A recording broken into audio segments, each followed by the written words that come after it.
Ibadah di rumah atau dari rumah, apakah bisa menggantikan ibadah di gereja? Jika ibadah di rumah atau dari rumah dapat menggantikan ibadah di gereja, lantas buat apa ada gereja?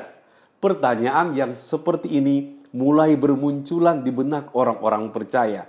Sehingga mulai muncul tudingan-tudingan bahwa jemaat penakut atau pendeta kurang beriman dan hal-hal yang lainnya. Sebenarnya apa sih bedanya ibadah di rumah dengan ibadah di gereja? Kita pelajari terlebih dahulu apakah esensi dari ibadah itu.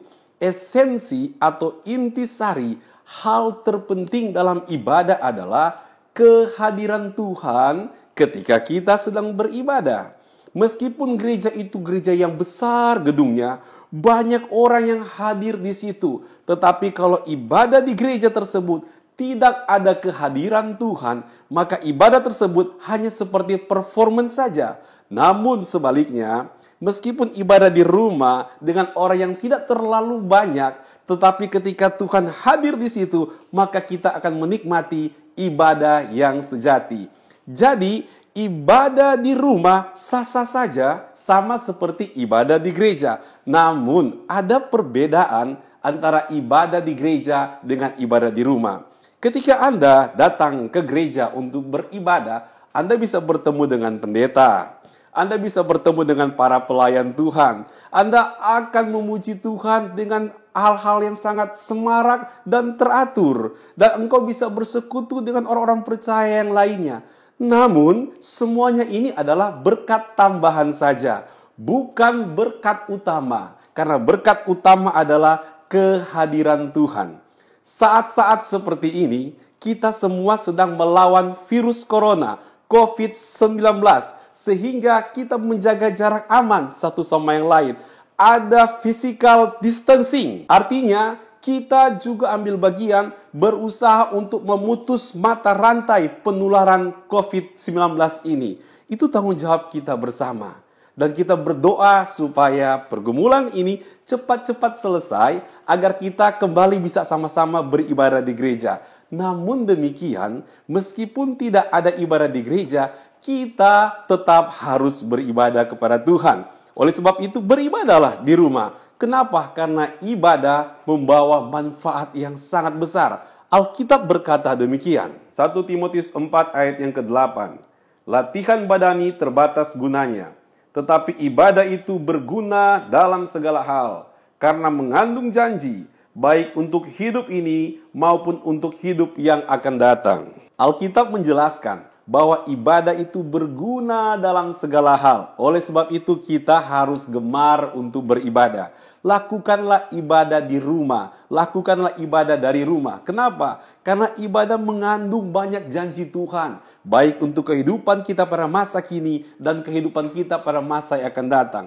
Di masa-masa sulit sekalipun, seperti yang mungkin engkau sedang alami. Ketika kita menikmati janji Tuhan dalam ibadah, saya sangat percaya engkau akan tetap optimis melihat hari esok. Sebab kenapa? Karena engkau menikmati janji Tuhan dalam hidupmu dan engkau tetap bergairah melihat hari esok bersama-sama dengan Tuhan. Namun demikian, ketika kita mau beribadah di rumah, tidak boleh asal-asalan. Kita harus punya aturan ketika beribadah. Kenapa? Karena Tuhan kita adalah Tuhan yang senang pada keteraturan. Tuhan kita senang pada hal-hal yang tertib. Tuhan kita senang pada hal-hal yang harmoni. Oleh sebab itu, kita perlu belajar bersama-sama tentang liturgi, tata cara, tata ibadah untuk beribadah di rumah. Poin yang pertama, tata ibadah, liturgi ibadah di rumah adalah mengenai hati kita dan kita juga harus berdoa. Mari kita lihat firman Tuhan yang berikut ini. 1 Tawarik 28 ayat 9a. Dan engkau, anakku Salomo, kenallah Allahnya ayahmu, dan beribadalah kepadanya dengan tulus ikhlas dan dengan rela hati. Jelas sekali Alkitab mengingatkan kita, ketika kita mulai baru siap-siap nih mau ibadah, Tuhan minta kita beribadah dengan hati yang tulus dan rela. Nggak boleh dengan suasana hati malas-malasan, ogah-ogahan, baru kemudian kita kasak-kusuk datang. kumpul sama istri, anak, atau orang tua untuk ibadah di rumah. Tidak boleh yang seperti itu. Kita harus mempersiapkan hati yang tulus, rela untuk beribadah kepada Tuhan. Kita merapikan diri, kita persiapkan sungguh-sungguh untuk menghadap Tuhan. Dan sebelum ibadah dimulai dengan doa, kita nyanyikan dulu pujian bagi Tuhan. Biasanya banyak pilihan lagu, bukan? Lagu-lagu tentang pujian sebelum ibadah dimulai. Saya kasih contoh lagu seperti ini. Hormat bagi Allah Bapa. Hormat bagi Allah Bapa. Atau hadirat-Mu Tuhan kurasakan. Hadirat-Mu Tuhan kurasakan. Begitu juga ada lagu Ku Masuk Ruang Maha Kudus. Setelah kita menyanyikan pujian bagi Tuhan, sebagai bentuk kita punya ekspresi iman bahwa kita sangat menghormati Tuhan dan rindu menyambut kehadiran Tuhan. Kemudian kita doa pembukaan. Kita minta penyertaan Tuhan, ibadah dari awal sampai selesai disertai oleh Tuhan. Setelah itu kita masuk pada langkah yang kedua, bagian kedua, yaitu nyanyian pujian syukur bagi Tuhan. Firman Tuhan berkata demikian. Mazmur 100 ayat 1-2. Mazmur untuk korban syukur. Bersorak-soraklah bagi Tuhan, hai seluruh bumi.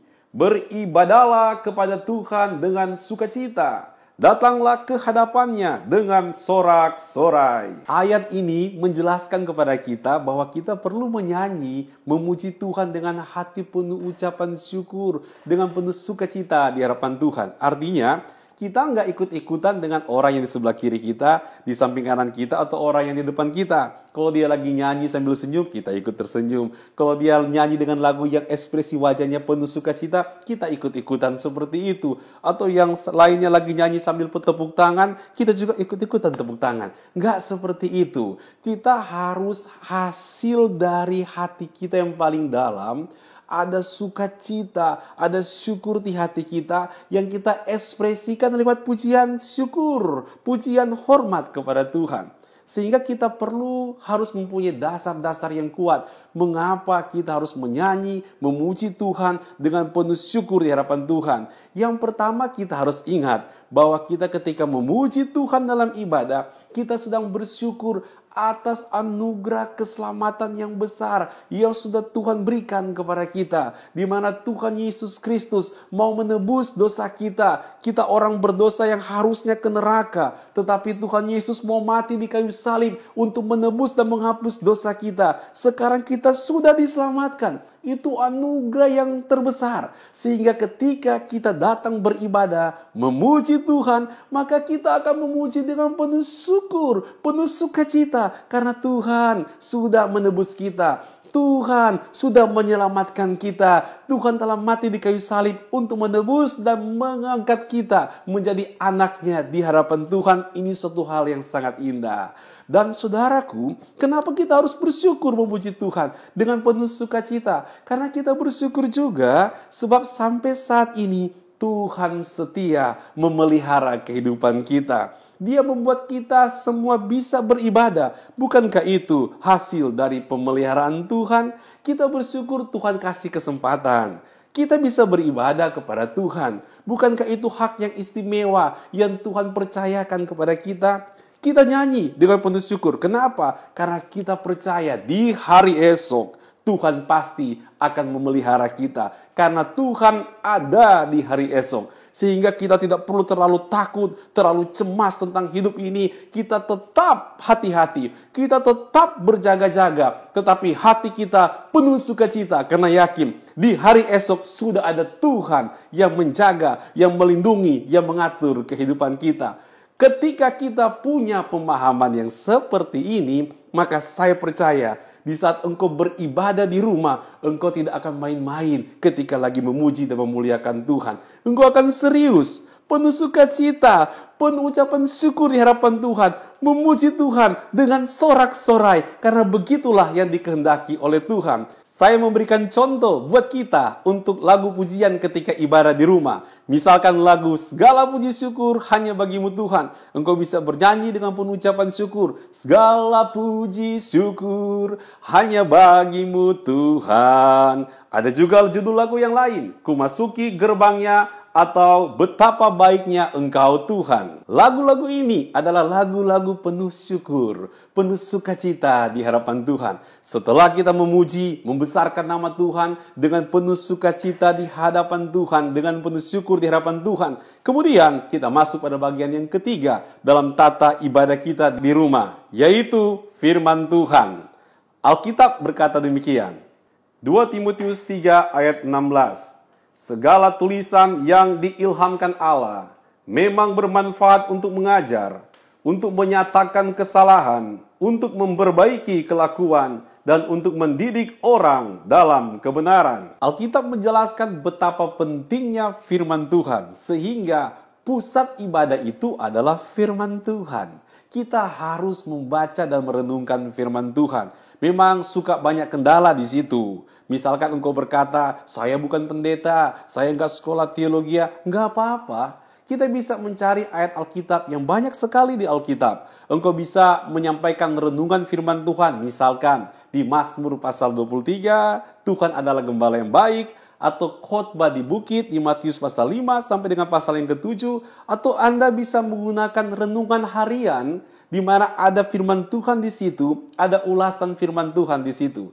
Ketika kita mendengarkan firman Tuhan, sekali lagi, ini adalah renungan firman Tuhan. Ini adalah kita mendengarkan pemberitaan firman Tuhan. Tidak boleh ada perdebatan di situ. Jadi kita yang menyampaikan firman Tuhan, sampaikanlah dari hati kita yang paling dalam dengan penuh kesungguhan kepada anggota keluarga yang lain. Anggota keluarga yang lain yang jadi pendengar, jangan berdebat, jangan dipotong-potong. Biarkanlah Tuhan berbicara lewat orang yang memang sudah Tuhan mau pakai di rumahmu untuk menyampaikan firman Tuhan. Dan sebelum kita menyampaikan firman Tuhan, kita boleh menyanyikan pujian di hadapan Tuhan. Misalkan dengan pujian, firman-Mu pelita bagi kakiku, terang bagi jalanku. Atau kusiapkan hatiku Tuhan, dan lagu El Shaddai. Setelah kita mendengarkan firman Tuhan, mungkin tidak perlu waktu yang lama, bisa 5 menit, 10 menit, atau 15 menit. Tibalah waktunya kita masuk pada tahap berikutnya, yaitu doa syafaat. Firman Tuhan berkata demikian. Yohanes 17 ayat 15. Aku tidak meminta supaya engkau mengambil mereka dari dunia, tetapi supaya engkau melindungi mereka daripada yang jahat.